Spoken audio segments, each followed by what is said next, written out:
Olá, amigos, boa noite. Vamos para mais um estudo da Palavra de Deus. Quem não gostaria de ter um manual da felicidade?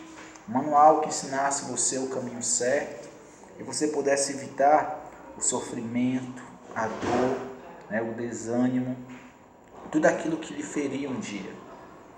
A Bíblia é esse manual. A Bíblia, ela contém respostas sobre nossa existência, da onde nós viemos, para onde nós vamos, contém os planos de Deus para a nossa vida.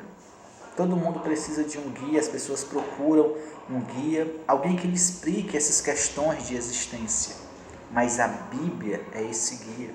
O apóstolo Paulo escreveu em 2 Timóteo 3,16: porque toda a Escritura é inspirada por Deus e útil para o ensino, para a repreensão, para a correção e educação na justiça. Então a palavra de Deus é esse guia que nos leva para a felicidade. Precisamos buscar na palavra de Deus, precisamos meditar mais na palavra de Deus. Bem-aventurado aquele que não anda nos conselhos dos ímpios, mas medita na lei do Senhor de dia e de noite.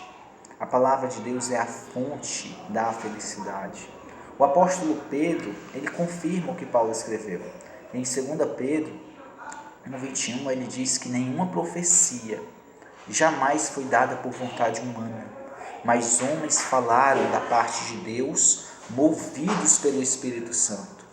Sabe, a inspiração da Bíblia é diferente da inspiração de um poeta, de um escritor, de um músico, porque a inspiração ela vem direta de Deus. Essa inspiração ela é de acordo com o gênio, com a capacidade humana. A pessoa estuda, a pessoa busca, a pessoa medita, está ali tentando receber, mas a inspiração divina é diferente. Ela vem diretamente de Deus para a nossa vida. E vem através de sonhos, através de visões panorâmicas. Moisés foi o primeiro escritor da palavra de Deus, viveu cerca de 1500, viveu na época de 1500 antes de Cristo, foi o primeiro escritor da Bíblia, escreveu os 5 primeiros livros da Bíblia, chamados de Pentateuco, que é o Gênesis, Êxodo, Levítico, Número e Deuteronômio.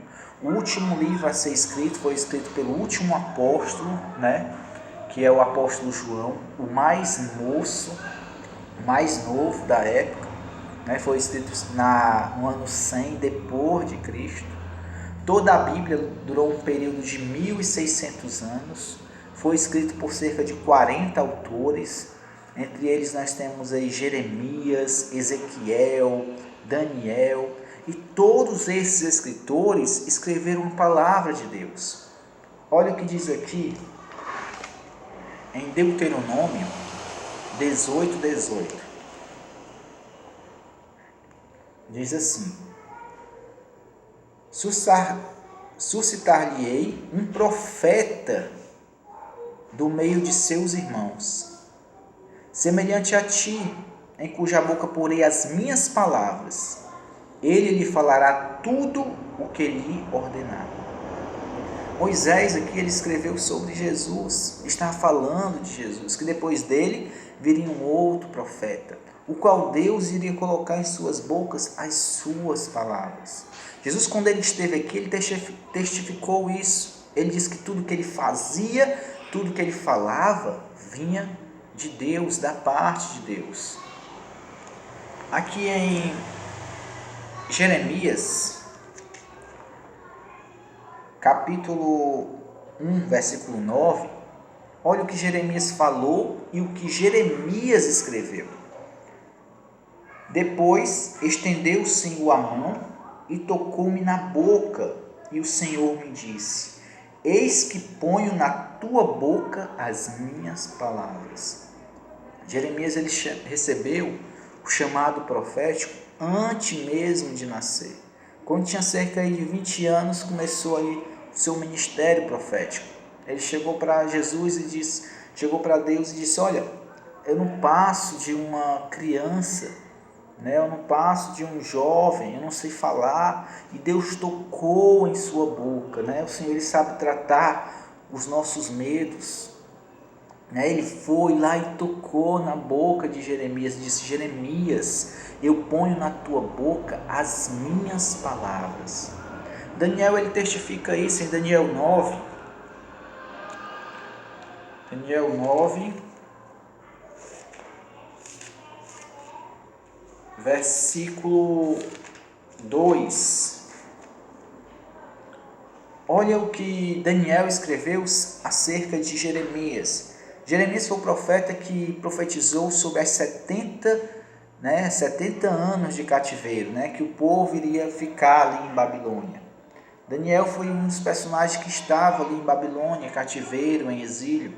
E ele escreveu acerca do profeta Jeremias. Ele diz assim: no primeiro ano do seu reinado, eu, Daniel, entendi pelos livros que o número de anos que falara o Senhor ao profeta Jeremias, que havia de durar as assolações de Jerusalém, era de 70 anos. Então Daniel já entendia que o que Jeremias escreveu era palavra de Deus, foi palavra de Deus. Em Ezequiel 3, versos 2, diz assim, 3 versos 4, disse-me ainda, o Senhor falou a Ezequiel: filho do homem, vai, entra na casa de Israel e diz-lhe as minhas palavras. Então, tudo que os profetas escreveram é palavra de Deus. O apóstolo Pedro, ele testifica que os livros de Paulo, os escritos de Paulo, também são palavras de Deus. Em 2 Pedro 3, 16, 17. Então, a Bíblia, ela é a palavra de Deus. E a Bíblia, algumas pessoas questionam acerca de como é essa inspiração. Então temos algumas teorias de inspiração. Nós cremos na inspiração plenária e verbal, que toda a Bíblia, toda a palavra é inspirada por Deus, os seus escritos originais, é inspirada por Deus. Mas existe a teoria das ideias. Algumas pessoas dizem que a Bíblia, Deus apenas revelou as ideias, e os escritores, de acordo com seu entendimento, escreveram. Mas essa teoria é falsa, porque não sabemos o que Deus revelou de fato para eles, Então, tudo foi escrito meramente humano. Então, essa teoria é falsa. Outros acreditam que apenas uma parte da Bíblia é inspirada, outras não. Mas essa teoria também é refutada em 2 Tessalonicenses 2, em 1 Tessalonicenses 2, 3, olha o que o apóstolo Paulo escreveu. Abram comigo, 1 Tessalonicenses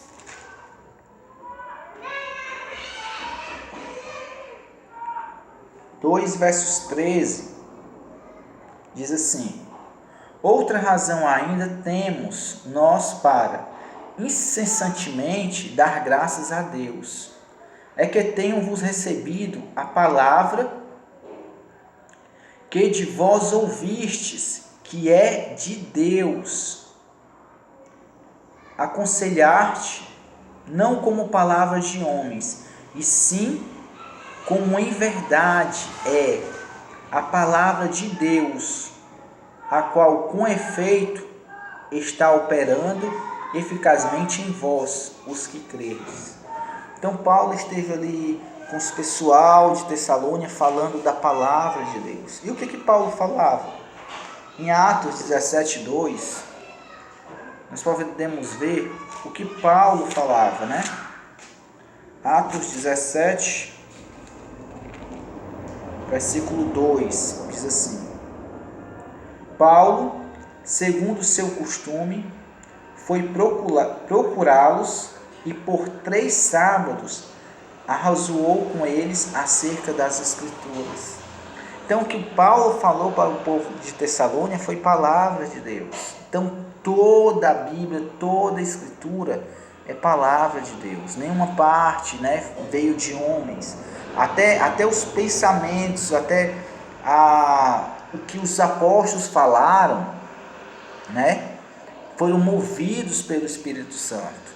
E hoje, é palavra de Deus para a nossa vida, né, através de inspiração divina. Tudo é palavra de Deus. E a Bíblia não sofreu nenhuma alteração. Aproximadamente em 1940, 1948, 47, nas cavernas de Qumran, foram encontrados vários manuscritos. Um beduíno nômade ia passeando e perdeu um dos seus animais. À procura desses animais, ele encontrou uma caverna, né? Ao encontrar essa caverna, rebolou uma pedra, escutou algo quebrando dentro da caverna. Ao entrar, encontrou vários jarros.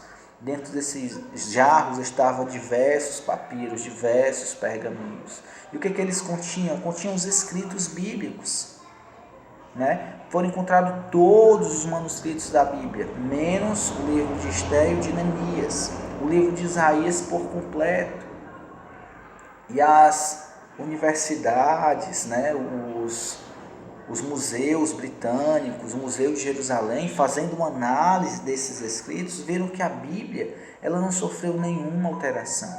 Então, o que nós temos hoje em mãos é a Bíblia, a palavra de Deus. Deus também preservou ao longo da história. Então, nós temos um manual da felicidade em nossas mãos. A Bíblia ela é um livro especial, não é um livro fácil de se entender, né? Existem algumas regras. Em Isaías 28:10 diz que é um pouquinho ali, regras sobre regras, preceitos sobre preceitos, mandamentos sobre mandamentos, um pouco aqui, um pouco ali, e a gente vai montando, né, um estudo sistemático das Escrituras. E aí nós vamos entendendo porque a Bíblia não se contradiz, né? O que um profeta falou, o outro testifica. Esse livro é o livro mais vendido no mundo, foi o primeiro livro a ser impresso, né? A ser imprimido. O primeiro livro, o livro mais vendido no mundo, um livro que tem transformado vidas. Nós precisamos meditar mais na palavra de Deus. Eu convido você, né, a ter esse livro como algo especial para a sua vida. Sabe, certa vez um homem um fazendeiro, estava aniversariando, e ele disse assim: olha, eu não quero presente, agora eu quero presentear os meus funcionários. No meu aniversário eu não vou receber presente, eu vou dar presente. É isso que eu quero fazer, eu quero dar presente. E ele chamou os seus empregados e mandaram eles virem à noite, vestirem a melhor roupa que eles tiverem e virem para a festa. E eles vieram, né? À noite chegaram lá todos, né? A cozinheira, o motorista, um jovenzinho que fazia os mandados, né? Um garoto. E quando ele olhou para o garoto, ele viu que o garoto não estava alinhado. O garoto estava com a mesma roupa que ele havia trabalhado e descalço. E ele perguntou: olha, por que você não vestiu uma roupa melhor? E o garoto disse: olha, porque essa é a melhor que eu tenho. A que eu venho para o trabalho é a melhor que eu tenho. E ele perguntou: e por que você não veio de sandálias, de chinelo? Oh, não tenho. Por isso que às vezes eu venho sempre assim descalço, porque eu não tenho chinelo, não tenho sapato. E ele se comoveu, né? Ele ficou ali comovido. E ele disse: olha, esta noite eu quero presentear vocês. E eu tenho aqui em mãos a Bíblia. Vocês conhecem a Bíblia? A Bíblia, a palavra de Deus. E eu tenho aqui nas mãos aqui um cheque, um dinheiro, 5.000 reais. Eu quero presentear vocês. Mas vocês vão ter que escolher o que vocês escolhem, a Bíblia ou o dinheiro. Perguntou para a cozinheira pegou e disse: olha, estou devendo umas pessoas e preciso do dinheiro. Eu escolho o dinheiro. E ele pegou e entregou o cheque para a cozinheira. Chegou para o motorista e ele disse assim: olha, eu estou devendo também umas pessoas, está faltando umas coisas lá em casa, preciso resolver umas questões. Eu também escolho o dinheiro, vou querer o dinheiro. Ele entregou o cheque também ali pro motorista. E ele olhou para o menino, viu a situação do menino e foi logo dando o cheque para o menino. O menino disse: não quero. O menino cruzou os braços e disse: não, tome o cheque. Não quero. Por que você não quer? Porque eu quero a Bíblia.